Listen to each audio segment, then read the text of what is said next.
ஐயப்ப பக்தர்கள் தெரியும். பொதுவாக பயணம் மேற்கொள்கின்ற போது அச்சங்கோவில், ஆரியங்காவு, குளத்துப்புள்ளை, எரிமேலி, பந்தளம் சென்று சபரிமலை செல்வீர்கள்.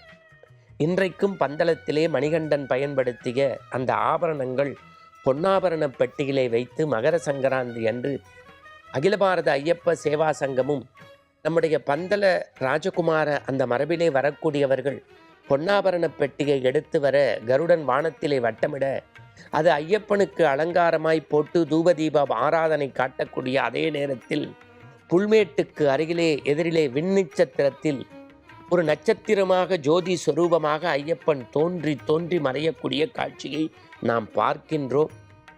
பலமுறை நம்முடைய நேரடி ஒளிபரப்புகளிலும் நம்முடைய தொலைக்காட்சிகளிலே பார்க்கின்றோம். அந்த வரலாற்றை எல்லாம் தெரிந்து கொள்வதற்கு முன்பு பந்தளி மகனாக பிறந்து ஐயப்பன் செய்த அருள் லீலைகளை தெரிந்தால்தான் அவன் எப்படி ஜோதி ஸ்வரூபமாக மாறினான் என்பதை புரிந்து அறிந்து தெரிந்து கொள்ள முடியும்.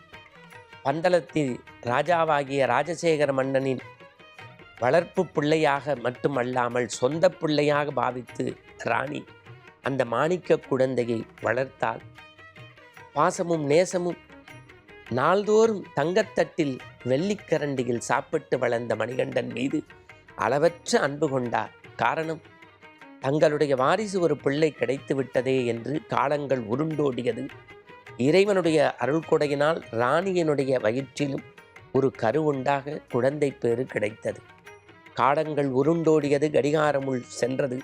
இந்த மணிகண்டனுக்கும் ராணியின் மணிவயிற்றில் தோன்றிய பிள்ளைக்கும் வேறுபாடே கருதாது இரண்டையும் தன் பிள்ளையாக பாவித்து வளர்த்தாள் மகாராணி.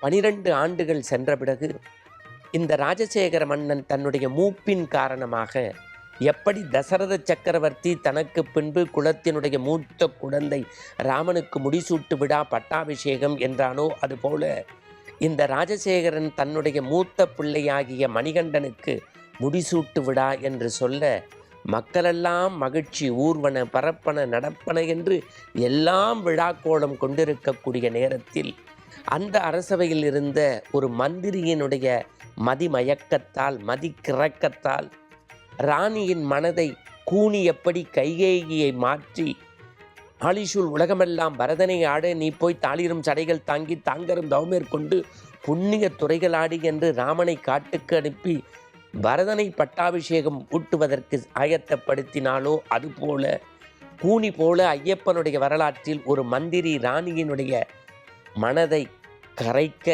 கலைக்க மந்திரியின் திட்டப்படி ராணியும் தனக்கு தீராத தலைவலி என்று சொல்ல உள்ளூர் வைத்தியரிலிருந்து வெளியூர் வைத்தியர் வரை வந்து கரம் பிடித்து பார்க்க இனி இதை போக்குவதற்கு ஒரே ஒரு வழி என்று திட்டமிட்ட நாடகத்தில் மருத்துவர் மந்திரியும் ராஜசேகரன் மனைவியும் சொன்னதைப் போல பச்சிலைகளை புலிப்பாலில் கலந்து கொடுக்க வேண்டும்.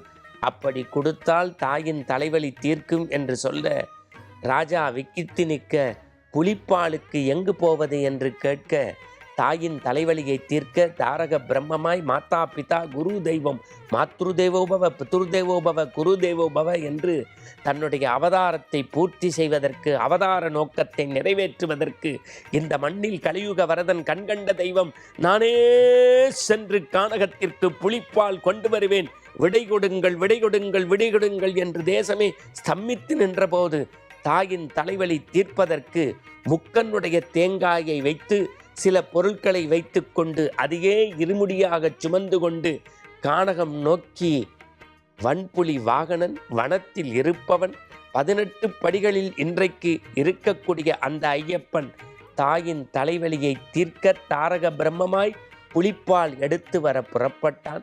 புலிப்பால் கொண்டு வந்தாரா, மகிஷமுகியை வதம் செய்தாரா என்பதை நாளைய தினம் காண இருக்கின்றோம். பொறுத்திருந்து பாருங்கள், பார்த்ததை பலருக்கும் பரப்புங்கள். இதுவே ஐயப்பனுக்கு செய்யும் அருட்சேவை. சுவாமி சாமி ஐயப்பா சரணம் சரணம் ஐயப்பா, சுவாமியே சரணம் ஐயப்பா.